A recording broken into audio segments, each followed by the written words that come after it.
عورت کے اوپر مرد کی خدمت لازم تھی، بس نتھنگ مور دین دیٹ۔ ایک منٹ، ہماری سوسائٹی میں یہ بات بڑی مشہور ہے کہ بیویوں نے شوہروں کی خدمت کرنی ہوتی ہے، سسرال کی نہیں۔ بہت اچھی بات ہے کہ آپ نے سسرال کی خدمت نکال دی ہے۔ ناؤ لیٹس ٹاک اباؤٹ شوہر کی خدمت۔ قرآن اور سنت کے مطابق ایک اچھی بیوی کی کون کون سی خصوصیات ہوتی ہیں، لیٹس ٹاک اباؤٹ دیٹ۔ قرآن پاک میں آتا ہے کہ اچھی بیویاں صالحات ہوتی ہیں، قانتات ہوتی ہیں، حافظات ہوتی ہیں۔ اب صالحات یعنی کہ اچھے کردار والی، اچھے کام کرنے والی، اچھا کرنے والی، اور قانتات یعنی کہ وہ اوبیڈینٹ ہوتی ہیں، اللہ تعالیٰ کی فرما بردار بندیاں ہوتی ہیں، اور اس کے ساتھ ساتھ حافظات یعنی کہ وہ حفاظت کرتی ہیں مال کی، گھر کی، عزت کی، ریپوٹیشن کی، سیکرٹس کی، وہ ہر چیز کی حفاظت کرنے والیاں ہوتی ہیں۔ اور پھر حدیث میں آتا ہے کہ شکر گزاری کی بیسس پہ عورتیں بہت زیادہ مار کھائیں گی۔ اب شکر گزاری مین فیکٹر ہے، وہ تمہارا لباس ہے، تم ان کا لباس ہو، یعنی پروٹیکشن، کمفرٹ، فلاز چھپانا، کلوزنس، احترام، انکریج کرنا، مقابلے بازی نہ کرنا، ایک دوسرے کی ویکنس کو پبلکلی ایکسپوز نہ کرنا، یہ سب آتا ہے اس میں۔ اور شوہر کا احترام اتنا ہے کہ اللہ کے نبی صلی اللہ علیہ وسلم نے کہا ہے کہ اگر اللہ کے علاوہ میں کسی کے لیے سجدہ جائز سمجھتا تو عورتوں سے کہتا کہ اپنے خاوندوں کو کریں، اس حق کے سبب جو اللہ تعالیٰ نے ان پہ دیا ہے۔ اب اس کو قوام ماننا ہے، اس کو اچھے کاموں میں سپورٹ کرنا ہے، اس کو انکریج کرنا ہے، اس کو اپریشیٹ کرنا ہے، اس کو رسپیکٹ دینی ہے، لیکن گناہ، ظلم اور ابیوز والی چیزوں میں اسے الگ رہنا ہے، نہ آپ نے اس کا ساتھ دینا ہے ان چیزوں میں، نہ ہی وہ چیزیں برداشت کرنی ہے، کیونکہ اللہ تعالیٰ کی نافرمانی میں آپ کسی مخلوق کی فرما برداری نہیں کر سکتی۔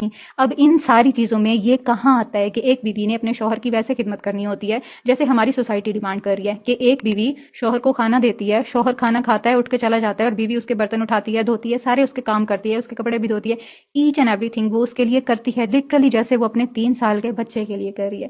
یہ والی خدمت کہاں پہ آتی ہے قرآن پاک میں، احادیث میں؟ یہ جو آپ خدمت والی بات کرتے ہیں یہ کہاں ہے؟ حدیث میں آتا ہے کہ اللہ کے نبی صلی اللہ علیہ وسلم نے سیدنا علی اور حضرت فاطمہ کو ٹاسک اسائن کیے تھے کہ فاطمہ گھر کے کام کیا کریں گی اور علی باہر کے کام کیا کریں گے۔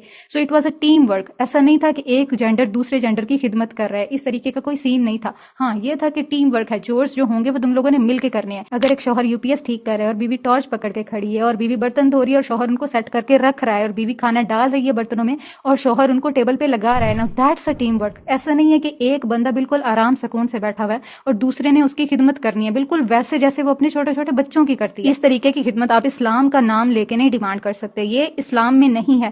آپ کو میں حدیث سناتی ہوں ایک بہت مزے کی۔ حدیث میں آتا ہے کہ سیدہ عائشہ سے پوچھا جاتا ہے کہ اللہ کے نبی صلی اللہ علیہ وسلم گھر پہ آ کے کیا کرتے تھے، تو سیدہ عائشہ کہتی ہیں کہ وہ گھر کے کام کیا کرتے تھے، اور ایک نریشن میں آتا ہے، یہ لٹرلی ٹرانسلیشن کے الفاظ ہیں، کہ وہ اپنے گھر والیوں کی خدمت کیا کرتے تھے۔ Now what about that? ہمیں بار بار یہی چیز سکھائی جاتی ہے، چاہے ہم مرد ہوں یا عورت، ہمیں بار بار یہ بات بتائی جاتی ہے کہ گھر کے چورز کرنا ڈس ریسپیکٹفل ہے، یہ بڑا لو لیول کا کام ہے، مرد تو نہیں کرتے۔